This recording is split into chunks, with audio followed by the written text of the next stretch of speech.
Сәлеметсіздер ме, студенттер және білім алушылар. Бүгінгі тәжірибелік сабағымыздың тақырыбы небулайзер құрылғысын қолдану тәсілдерін үйрену.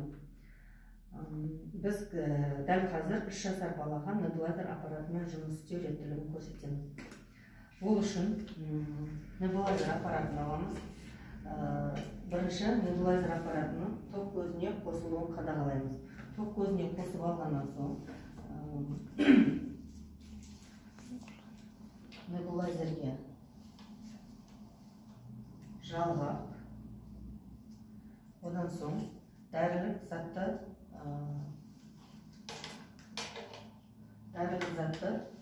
құямыз. Яғни ол дәрілік затты құю үшін бізге негізгі көрсеткіштерді білуіміз керекпіз. Небулайзер аппаратын қай кезде қолданады? Біріншіден, тыныс жолдарының ауруларында, бронх демікпесінде және обструкциямен жүретін бронхит кезінде қолданамыз.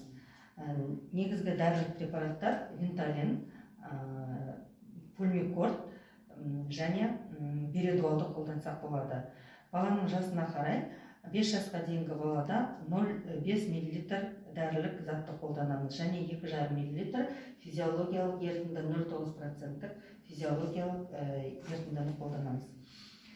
Енді дәрілік затымызды құйып алайық. 0,5 мл аламыз.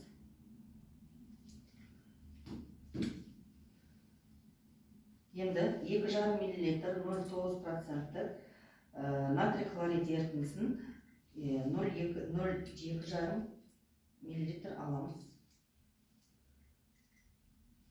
Дәрілік затымыз дайын.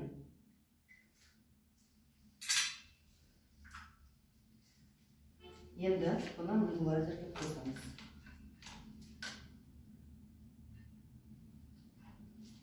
Небулайзерге қосып, балаға қажетті жасына сай маскасын таңдап аламыз. Яғни бұл жерде 1 жасқа дейінгі балаларға арналған маска, 3 жасқа және 5 жас ересектерге арналған маска болады. Бұл жағдайда біз 3 жасқа арналған баланың маскасын кигіземіз.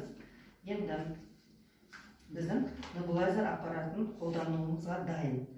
Келесі қадамымыз бала анасымен келгендіктен біз 3 жасар баланы анасына оң қолымен маңдайынан және сол қолымен екі қолын кеудесінен қысып ұстауды сұраймыз.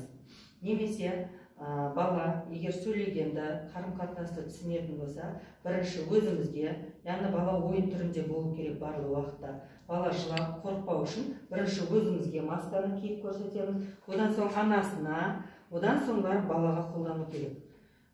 Сол кезде бала бірінші рет болса да қайталап қолданып жатқан болса да, яғни балада қорқыныш сезімі пайда болмайды. Мына анасы ұстады, оң қолымен маңдай бөлігін, сол қолмен дене қолдарын ұстады. Енді балаға масканы кигіздіреміз. Және анасына ұстауды өтінеміз.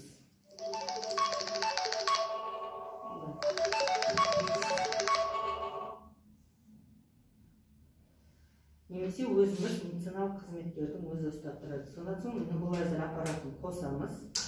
Біздің құйған дәрілік препаратымыз 3 мл дозасы, яғни сол таусылғанға дейін небулайзер аппараты қосылып тұрады балаға. Ол примерно 15-20 минутта таусылады.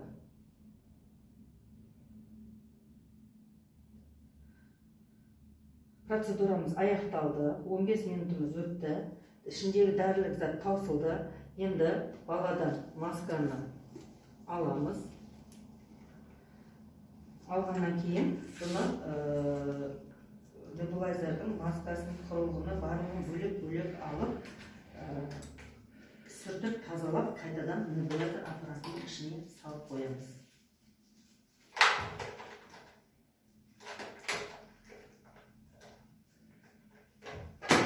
Және оны ток көзінен ажыратамыз.